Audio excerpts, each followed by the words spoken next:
네, 오늘 함께 살펴볼 교리문답은 시편 찬송 594쪽, 595쪽에 나와 있는 주의 날 35, 제96문답부터 98문답까지입니다. 교리문답 주의 날 35를 펼쳐주시기 바랍니다.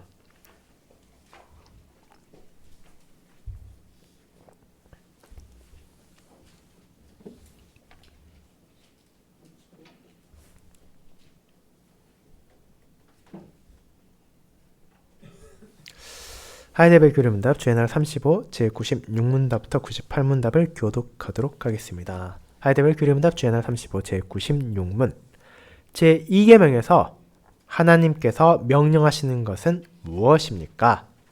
어떤 식으로든 하나님의 형상을 만들지 말고 하나님께서 그분의 말씀을 통하여 명령하신 것 외에 다른 방법으로 하나님을 예배하지 않아야 한다는 것입니다. 제97문 그렇다면 어떤 형상도 절대 만들지 말아야 합니까? 하나님은 어떤 식으로든 눈에 보이게 표현될 수 없고 표현되어서도 안 됩니다. 피조물은 표현될 수 있지만 하나님께서는 우리에게 피조물에게 예배하기 위해서 또는 피조물을 통해 하나님을 섬기기 위해서 피조물의 형상들을 만들거나 가지는 것을 금하십니다. 제98문 그러나 형상들이 일반 신자들을 위한 책으로도 교회에서 허용될 수 없습니까? 없습니다. 우리가 하나님보다 더 지혜롭게 되려고 해서는 안 되기 때문입니다. 하나님께서는 당신의 백성들이 말 못하는 형상에 의해서가 아니라 주님 말씀에 살아있는 복음 설교에 의해 가르침 받기를 원하십니다. 네, 말씀 봉사 후에는 찬송 1장으로 우리의 신앙을 고백한 후 시편 115편 1, 2, 3, 4절을 이어서 부르도록 하겠습니다. 사랑하는 주 예수 그리스도 안에 있는 형제 자매님들, 우리는 종종 내가 사랑하는 사람을 위해 선물을 구입하고 그것을 정성스럽게 포장해서 건네줄 때가 있습니다. 그 같은 선물을 하게 될 때 가장 먼저 우리가 고려해야 되는 것은 무엇입니까? 선물의 가격 혹은 선물의 실용성과 같은 다양한 점들이 우리 머리에 떠오를 수 있지만 무엇보다 중요한 것은 결국 그 선물이 상대방이 원하는 것인지 혹은 그 사람이 좋아하지 않을 것인지에 대한 고려입니다. 우리가 아무리 비싸고 귀한 선물을 구했다 하더라도 아무리 내가 보았을 때 그 사람에게 필요해 보이는 선물이라 하더라도 정작 그것을 받은 사람이 마음에 들어하지 않고 원하지 않는다면 그 선물의 목적은 달성하지 못한 것입니다. 그럼에도 그것을 강요하려 한다면 그것은 상대를 향한 나의 사랑이 아니라 내가 그만큼 사람을 사랑한다고 보여주기 위한 자기 만족이나 혹은 귀한 선물을 주는 자신의 모습 그 자체를 사랑하는 것이 되어버릴 수 있습니다. 하지만 우리는 그런 행동이 잘못되었다는 것을 알면서도 때로는 의식적으로 때로는 무의식적으로 크고 작게 이런 모습들을 나타내곤 합니다. 그리고 가장 큰 문제는 그런 태도를 내 가족이나 이웃에게만 보이는 것이 아니라 하나님께도 향할 때가 있다는 것입니다. 하나님께서는 율법의 서론과 제1계명을 통해 그분께서 먼저 베푸신 사랑을 알려주셨고 우리가 그 사랑에 감사함으로 응답해야 한다는 것을 깨닫게 하셨습니다. 그렇게 우리를 향한 사랑의 요구를 알게 된 신자들이 빠지는 잘못 가운데 하나는 그 사랑을 내 생각대로, 내 판단대로, 내 감정대로 규정하는 것입니다. 하나님을 사랑한다고 말은 하지만 그분이 아니라 자신을 기쁘게 하는 방식으로 행동하려 하고 하나님을 사랑한다는 명목으로 그분께서 원하지 않는 일을 행하기도 합니다. 그것은 제2계명에서 직접적으로 가르치고 있는 예배부터 시작하여 우리 삶의 다른 영역들에게도 나타나곤 합니다. 그렇다면 정말로 우리가 하나님을 사랑하기만 하면 아무 문제도 없는 것입니까? 그분을 향한 열정과 헌신만 있다면 어떻게 예배를 드리건 상관없고 어떻게 감사를 하건 문제가 되지 않으며 어떻게 사랑을 해도 좋다고 하나님께서 말씀하십니까? 그렇지 않습니다. 하나님께서는 자신의 백성들에게 오직 그분만을 사랑하고 명령하신 후 그렇다면 우리가 어떻게 그분을 사랑해야 하는지도 알려주십니다. 하나님께서 말 못하는 형상이 아니라 살아있는 말씀으로 우리에게 다가오시며 그분과 교통하게 하십니다. 그리고 그 말씀 안에서 우리가 깨닫게 되는 것은 우리가 정말로 하나님을 사랑하고 의지한다면 그 사랑의 방식에 있어서도 그 예배의 방식에 있어서도 나의 생각이나 나의 기준이 중심이 되는 것이 아니라 바로 하나님의 뜻에 따라 하나님께서 원하시는 방식으로 하나님께 영광을 돌리도록 해야 한다는 것을 깨닫게 됩니다. 저는 그와 같이 나의 기준이 아니라 하나님의 뜻에 따라 그분을 사랑하는 우리의 자세를 우리에게 요구되는 사랑의 방식이라는 제목으로 살펴보고자 합니다. 이를 첫 번째, 내가 원하는 방식으로 사랑하고자 하는 욕구. 두 번째, 하나님께서 알려주시는 참된 사랑의 방식.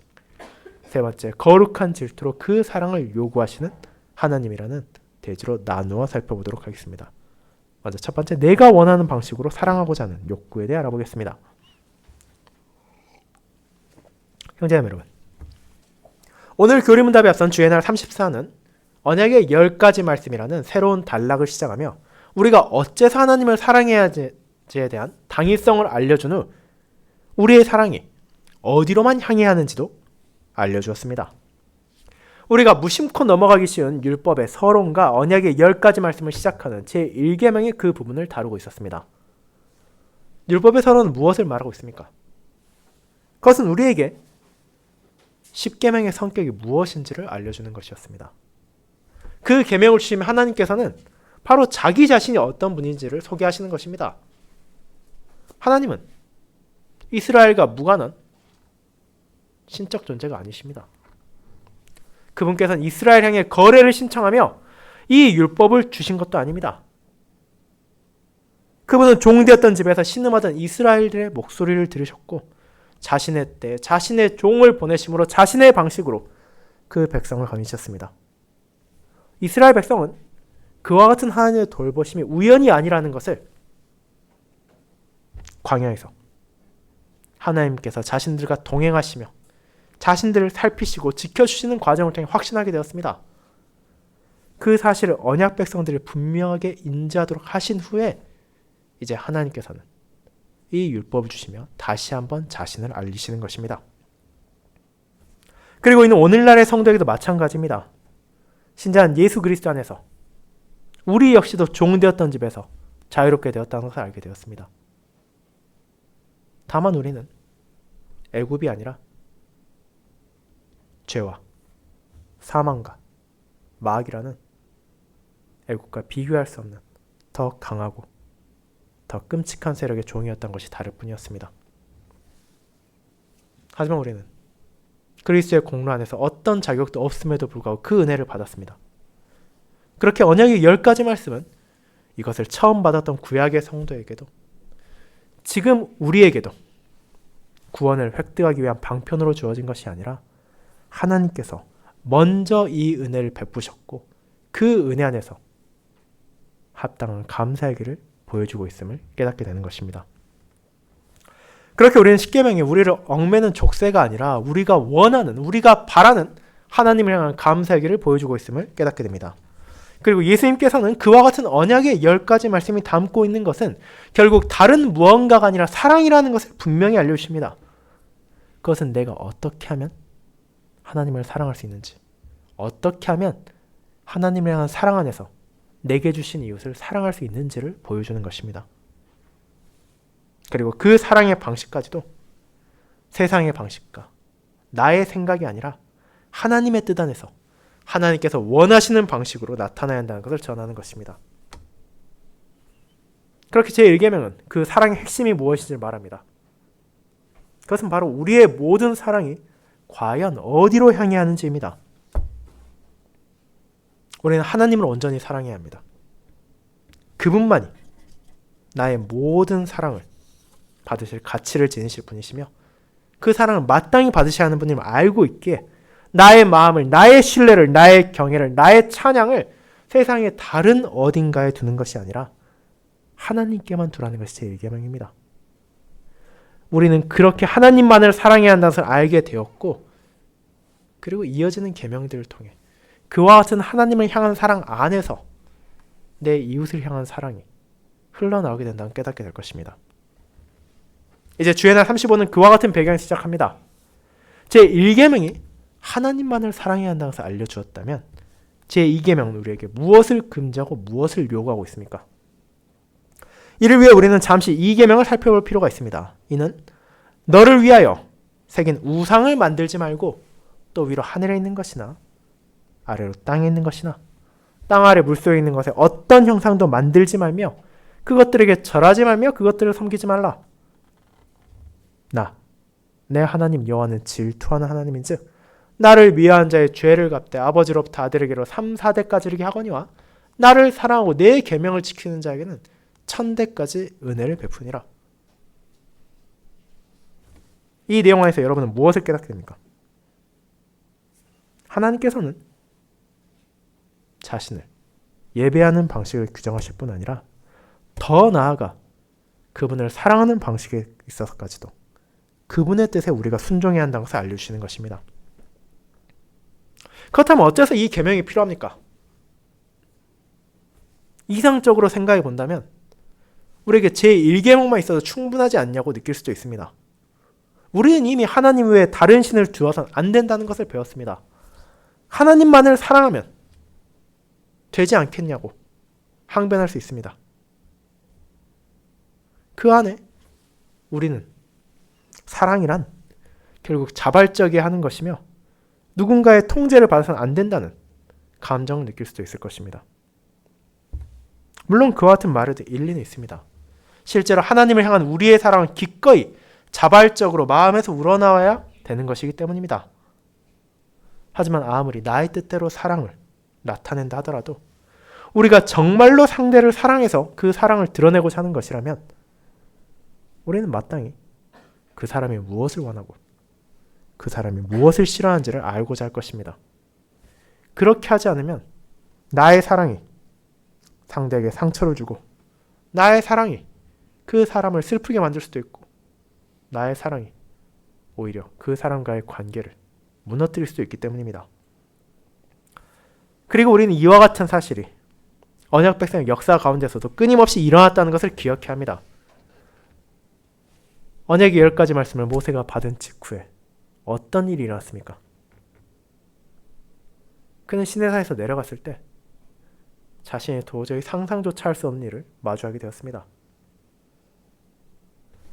이스라엘 백성들이 금으로 송아지를 만들고 그 송아지 곁에 제사를 드리고 먹고 마시며 뛰놀고 있었습니다. 그것을 바라본 모세가 얼마나 참담했겠습니까? 그것은 모세를 분노하게 만들기에 충분한 것이었고 그보다 더 나아가 하나님을 진노하게 만들기에 충분한 것이었습니다. 그런데 여기에서 우리는 한 가지 점을 잊어버려서는 안 됩니다. 이스라엘은 분명히 금으로 송아지를 만들고 거기에 제사를 드리고 그 주변에서 뛰놀고 있었지만 그들은 여전히 다른 신을 섬기고 있던 것이 아니었다는 것입니다.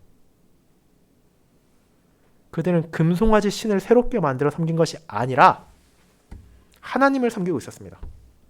다만 보이지 않는 하나님의 형상을 자신들이 생각하는 방식으로 동물의 모양으로 만들어서 이 송아지를 하나님의 형상이라 하고 이 송아지의 형상으로 나타난 하나님이 우리를 애굽에서 건졌다고 고백하고 있었습니다.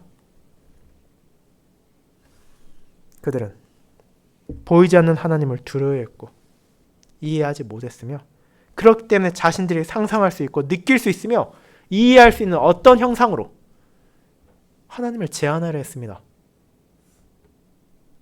그렇게 어떤 이들은 그런 이스라엘을 보고 아니 그래도 여전히 그 백성들이 하나님을 사랑하고 있지 않습니까? 라고 말할 수도 있을 것입니다.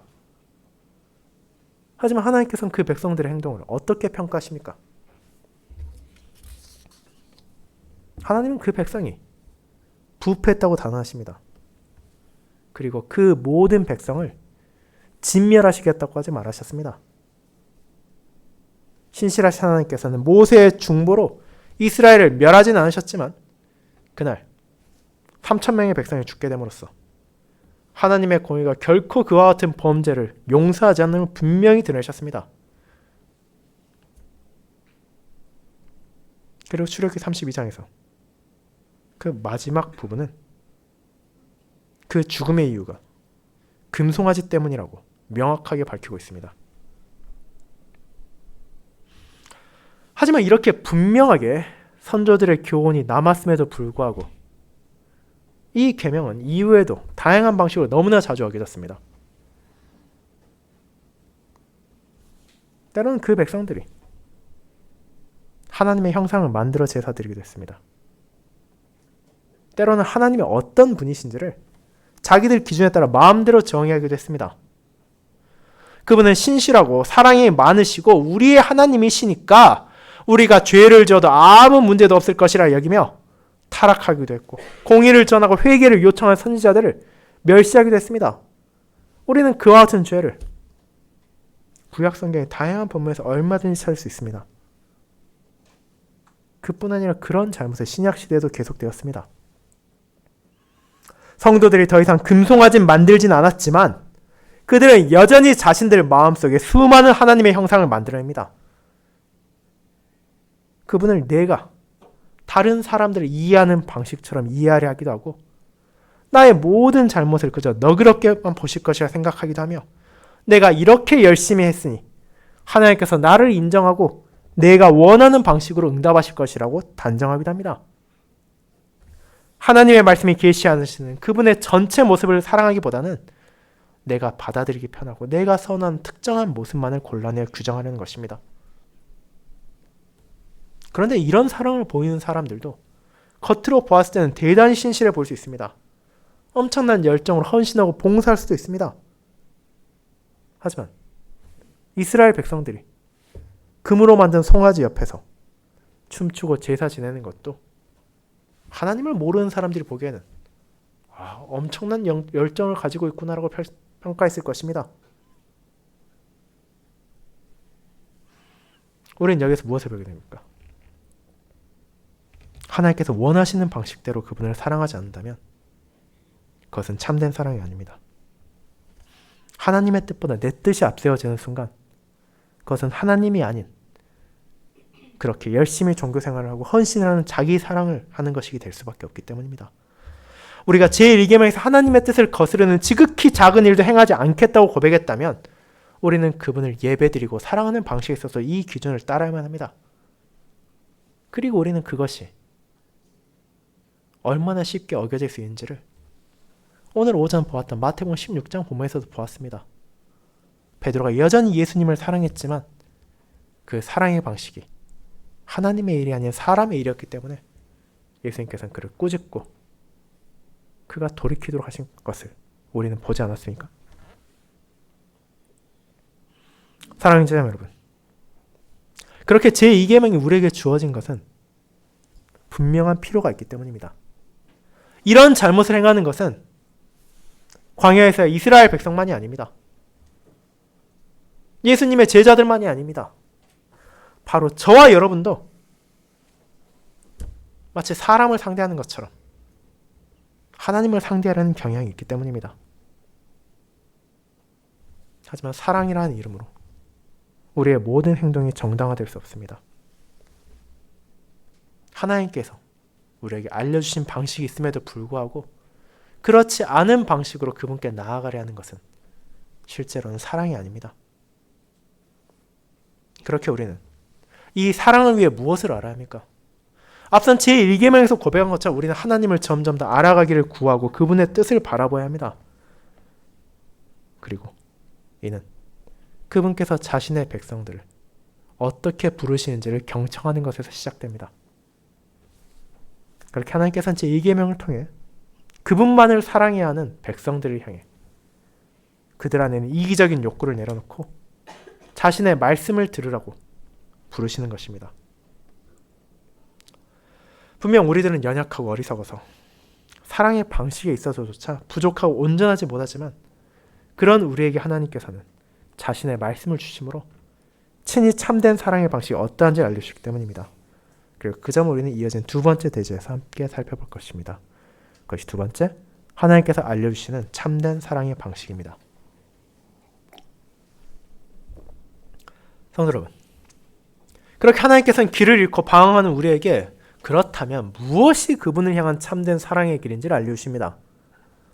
그리고 그의 방식은 우리의 노력이나 경험으로 깨달을 수 있는 것이 아니라 오직 하나님의 은혜로만 알 수 있습니다. 하나님께서는 이를 자신의 말씀을 통해 우리에게 알려주십니다. 그분께서는 말할 수 없는 우상이나 조각이 아니십니다.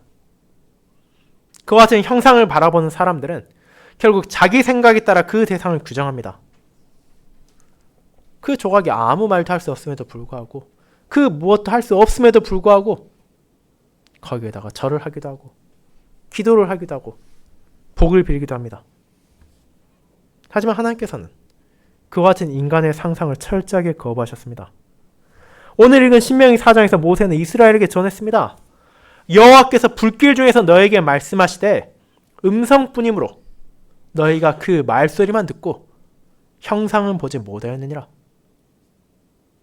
하나님께서는 자신의 형상이 아니라 자신의 말씀으로 그 백성에게 나오셨습니다. 그것은 광야에서의 이스라엘에게만 한정된 것이 아닙니다. 그분께서는 계속해서 자신의 말씀으로 그 백성을 돌보셨습니다. 때로는 사사를 통해서, 때로는 선지자를 통해서, 때로는 왕이나 제사장을 통해서 하나님께서는 이스라엘이 알아야 할 사랑의 방식을, 예배의 방식을, 그리고 그분을 향하는 바른 길이 무엇인지를 알려주셨습니다. 그들은 우상이나 조각을 보고 신앙을 배우는 것이 아니라 하나님의 말씀을 의지하며 믿음 안에서 자라갔고 그분을 향한 참된 사랑을 바치며 그 사랑 안에서 서로를 사랑하고 언약 공동체를 세워가야 했습니다. 그리고 하나님께서는 신약시대 그와 같은 방식으로 여전히 우리에게 나오십니다. 우리가 하나님의 사랑을 어떻게 알 수 있습니까? 그분께서 자신의 종을 통해 자신의 말씀을 들려주시기 때문입니다. 우리가 매주일 듣게 되는 설교는 그와 같은 의미에서 단순한 정보 전달을 하는 것이 아닙니다. 그저 과거에 무슨 일이 있었고 우리가 지금 뭘 알아야 하는지를 전해준 뉴스가 아니라는 것입니다. 이는 하나님께서 직접 살아있는 자신의 말씀을 우리에게 나오는 시간입니다. 그분께서 선포된 말씀으로 우리를 향하시며 그 말씀 안에서 이제 우리가 그분께 나아오기를 바라십니다. 화려한 영상이나 현란한 음악이나 온갖 장치들이 우리의 마음을 흥겹게 할 수는 있을 것입니다.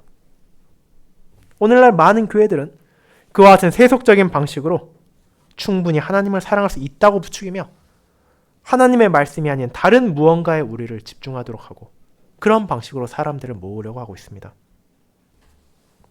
하지만 하나님께서는 그분을 향한 예배의 중심은 과거에도 지금도 그리고 앞으로도 언제나 그분의 말씀뿐이라는 것을 분명히 선언하십니다. 그분께서는 지금도 자신의 말씀을 통해 우리의 믿음을 자라가게 하십니다. 자신의 말씀을 통해 우리와 교통을 하십니다. 이와 같은 언약적인 교제를 방해하는 모든 것은 실제로 우리에게 유익한 것이 아니라 우리에게 해로운 것이며 우리로 하여금 하나님을 사랑하게 하는 것이 아니라 하나님을 멀리하게 만드는 것입니다. 그렇다면 우리는 하나님의 형상을 영원히 볼 수 없습니까? 우리가 사랑하는 분의 모습을 결코 깨달을 수 없는 것입니까? 그렇지 않습니다.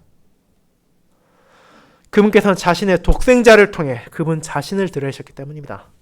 요한복음 1장이 전하는 것처럼 말씀이 육신이 되어 우리 가운데 거하심에 우리가 그의 영광을 보니 아버지의 독생자의 영광이요 은혜와 진리가 충만하더라는 요한복음 1장 14절의 진리를 그분의 제자들은 알게 되었습니다. 그들은 이 땅에 오신 하나님의 영광을 직접 볼 수 있었습니다. 눈에 보이는 형상이나 조각을 통해 하나님을 제한하려 할 필요가 없다는 것을 깨닫게 되었습니다. 그분이야말로 언약 백성들이 그토록 갈망하던 임마누엘, 그들과 함께 하시는 하나님이었고 우리가 볼 수 있는 하나님의 실체였습니다. 그리고 우리는 그분의 영광의 날에 우리 역시도 그분을 바라보게 될 것을 알고 있습니다. 그렇게 그날이 오기까지 우리는 주님의 말씀대로 그분을 예배하고 그분을 사랑해야 합니다. 그뿐 아니라 우리는 그분 안에서 언제라도 하나님께 나아갈 수 있게 되었습니다. 그분께서 온전한 중보자로서 하늘 아버지 우편에 앉아 계시며 그곳에서 우리의 기도를 들어주시고 그 기도를 하늘 아버지께 나아가게 하시기 때문입니다. 그분께서 하나님께 나아가는 흔들림 없는 길을 만들어 주셨고 그 길을 우리 모두가 향할 수 있게 하셨기 때문에 우리는 쓸모없는 우상이나 형상을 통해 그들을 의지하고 혹은 그들을 하나님이라 생각하며 위로를 얻으려는 헛된 유혹을 떨쳐낼 수 있습니다. 사랑하는 성도 여러분, 그렇게 우리는 제96문답이 고백하는 것처럼 그분의 말씀을 통하여 명령하시는 것 외에 다른 어떤 방식으로 하나님을 예배하는 것이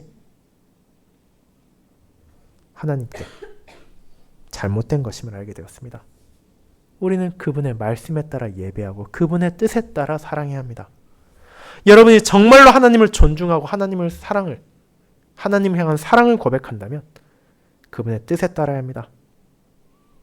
물론 우리에게는 과거의 성도들과 마찬가지로 하나님의 형상을 만들고 하나님의 그림을 그리고 내 눈으로 하나님을 보기를 원하는 마음이 생겨날 수도 있습니다.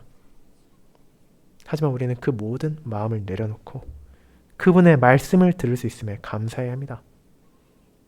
그것이 하나님께서 원하시는 바이시기 때문입니다. 하나님의 형상 오신 주님께서도 이것을 말씀하셨습니다. 너는 나를 본고로 믿느냐? 보지 못하고 믿는 자는 복되도다라고 도마에게 말씀하심을 통하여 그분께서 자신을 통해 하나님의 영광을 드러내셨지만 그렇게 그분을 눈으로 본 자들만 믿음을 가지고 하나님께 나아갈 수 있는 것이 아니라 오히려 보지 못하고 믿는 자들이 복되다고 하셨습니다. 그리고 그들이 그렇게 할 수 있도록 그분의 말씀을 우리에게 전해주셨습니다. 그렇게 우리는 그런 말씀을 통해 하나님을 예배하고 하나님을 사랑합니다. 제4계명에서 보다 자세히 살펴보겠지만 우리가 주님의 날에 모든 일상을 내려놓고 그분의 교회에 모이는 것은 결국 그분의 말씀을 듣고 그분을 예배하기 위함입니다. 이를 다르게 표현하자면 그분의 뜻대로 그분을 사랑하기 위함입니다. 그와 같은 사랑을 통해 우리는 성경이 증언하고 설교를 통해 선포되는 살아계신 하나님과의 교통을 누리기에 그 사랑의 관계 안에서만 나눌 수 있는 위로와 평안을 의지하며 한 주를 살아갈 수 있습니다. 그런 참된 사랑 안에서 우리는 하나님께서 금지하신 방식을 멀리하며 그분께서 전하신 합당한 방식으로 그분을 예배하고 사랑해야 한다는 것을 이제 마지막 대제에서 보게 됩니다. 세 번째, 거룩한 질투로 그 사랑을 요구하시는 하나님이 그것입니다. 여러분, 그런데 어쩌면 여러분 의문을 가질 수 있습니다. 제2계명 안에는 사랑이라는 표현이 직접적으로 나오지 않는 것 같은데 어째서 이 설교의 제목은 사랑을 말하고 있는지, 그 설교의 내용이 왜 사랑에 대해서 계속해서 언급하는지 말입니다.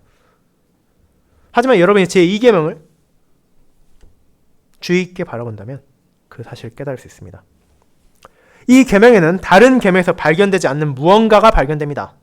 다른 모든 계명들은 무언가를 해야 한다 혹은 하지 않아야 된다를 말하며 제5계명은 그런 계명에 순종하는 자에게 약속된 복을 추가적으로 언급하지만 제2계명은 그런 순종에 따른 복만이 아니라 계명을 어기는 자에게 임할 심판을 더 강조하여 선언하기 때문입니다.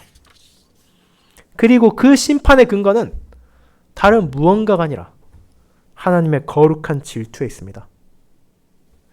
그렇게 제2계명은 어쩌면 우리에게 낯설어 보일 수 있는 하나님의 질투를 바라보게 하며 그 질투가 결국 무엇인지를 생각하게 합니다. 질투라는 감정을 듣게 되면 우리는 일반적으로 그것을 좋지 않게 생각하기 마련입니다. 하지만 그 안에는 무엇이 있습니까? 여러분, 내가 전혀 알지 못하고 나와 전혀 상관이 없는 사람이 다른 사람의 사랑을 받고 그 사람을 사랑할 때 질투하십니까?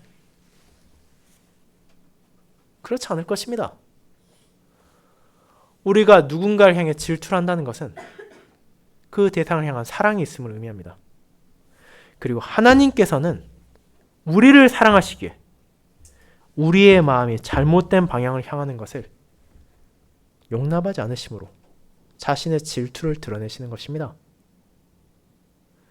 그분의 백성이, 그분의 은혜 안에 있는 백성들이 자신을 사랑한다고 말하면서 정작 엉뚱한 형상을 만들어 헛된 사랑을 표현하는 어리석음을 금지하십니다.